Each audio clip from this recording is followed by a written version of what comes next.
পুনৰ পৰা container body এখন লৈ আনিছোঁ আপোনাৰ কাৰণে চাব পাৰে। এইখন গাড়ী 2021 গাড়ী গুৱাহাটী অসমত আছে। কণ্টেক্ট নম্বৰটো লাষ্টত পাব, লাষ্টত মই দি দিম কণ্টেক্ট নম্বৰটো। তো এইখন গাড়ীৰ দাম ৰখা হৈছে মাত্ৰ 13 লাখ টকা। ফাইনেন্সৰ সুবিধা আছে, এনেকুৱা নহয় যে ফাইনেন্সৰ সুবিধা নাই। কিন্তু চিভিল যদি বেয়া থাকে, কথাটো যদি লুকায় যে মোৰ চিভিল বেয়া, মই আগতে ডিফল্ট আৰু মই পইচা দিয়া নাই, তেতিয়াহ'লে নাহিব। তো এইখন হৈছে গাড়ী, চাব পাৰে। তো container body 10.5 ton passing, 20 foot লম্বা, 13 লাখ টকা দাম ইয়াত ধাৰ্য কৰা হৈছে। হিন্দীত মই ভিডিঅ'টো বনাইছোঁ, মোৰ আৰু এটা চেনেল আছে হিন্দী, যিটো অটো হাব বুলি, তাত আপোনালোকে হিন্দী চাব পাৰে। जो कोई भी भाई बंधु अभी हिंदी में देखना चाहता है तो मेरा वो चैनल है, वहाँ पे जाइए, आप वहाँ पे जाके आप देखिए। खास करके महाराष्ट्र हो गया, गुजरात, आप वहाँ पे जाके देखिए।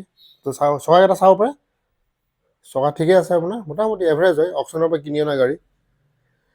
আপোনালোকে মেকানিক লৈ আহিব, গাড়ী কিনাৰ আগতে নিজে চেক কৰিব। গাড়ীৰ সময়ত কোনো গেৰেণ্টি ৱাৰেণ্টি নাথাকে, কিন্তু সেইবাবে আমি এনেকৈ লৈছোঁ, অকশ্যনৰ পৰা লোৱা গাড়ী।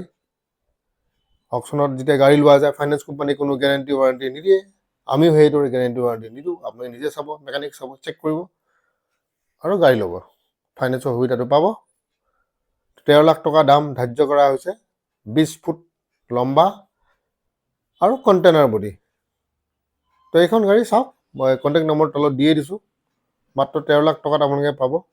যোগাযোগ কৰিব, অহাৰ আগতে এবাৰ ফোন কৰিব। বাৰে বাৰে কৈছোঁ, যদি কথাটো লুকায়, তেওঁ যদি ডিফল্টাৰ, চিভিল বেয়া, তেওঁলোক যাতে ফোন নকৰে, সেইকাৰণে টাইম লছ।